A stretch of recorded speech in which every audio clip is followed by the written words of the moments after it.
Today, on a radio broadcast, I heard a supposed news article which was demonizing a, quote, survivalist type who didn't like the government, unquote. Well, given the fact that the president's approval rating is below 40% and that Congress's approval rating is 15%, one would be hard-pressed to find people who actually love the government. But putting that aside for a moment, what about this survivalist type? Well, while there may be some television versions of this, the truth of the matter is that we live in a very complex society with a lot of systems in place which could be pushed over with a terrorist attack or with a grid going down or with a hurricane or an earthquake or a tornado and these kinds of things. And anybody that's very sensible is going to be preparing to be able to handle some bumps in the road.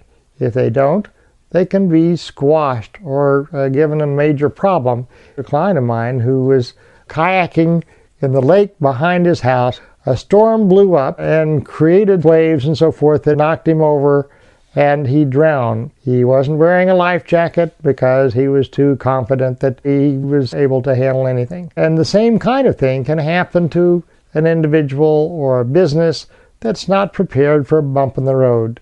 Many businesses in areas hit by hurricanes or some disaster do not survive 6 months or a year after that disaster because they weren't prepared. They didn't have their systems backed up. They didn't have all the pieces in place to continue to function, and for the people that work in the business to be able to continue to function without their lives being turned into a total mess.